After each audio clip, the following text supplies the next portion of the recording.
Je suis venu pour rendre hommage à un de mes jeunes compatriotes bretons, Cédric de Pierrepont, et bien sûr à son camarade, Alain Bertoncello. Et Cédric de Pierrepont faisait partie de ces Bretons qui sont une élite guerrière.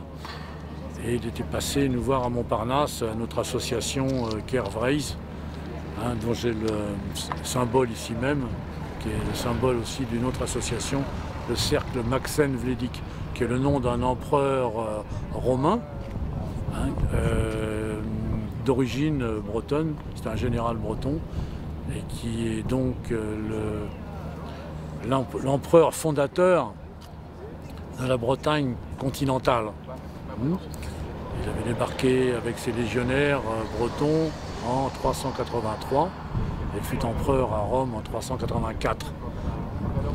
Et c'est une explication sur la tradition militaire et guerrière des Bretons depuis des siècles. Et Cédric de Pierrepont faisait partie de cette noblesse qui s'illustre toujours dans les combats de la France auxquels participent beaucoup les Bretons. Oui, bien sûr, c'était même un devoir de remercier ce jeune commando au service de la patrie, de la tradition, de l'enracinement et de la citoyenneté française. Je pense qu'ils avaient pris leurs risques et je trouve assez inconvenant et disproportionné d'avoir sacrifié la vie de deux élites guerrières de la nation pour deux garçons qui eux-mêmes vraisemblablement n'étaient pas dans cette tradition. Est-ce qu'ils adhéraient eux-mêmes aux valeurs que défendaient ceux qui sont morts pour les sauver?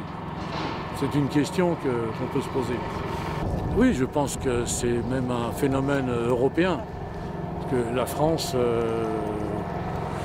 on peut faire tous les discours qu'on veut, c'est un pays d'Europe et les Français sont des Européens. Donc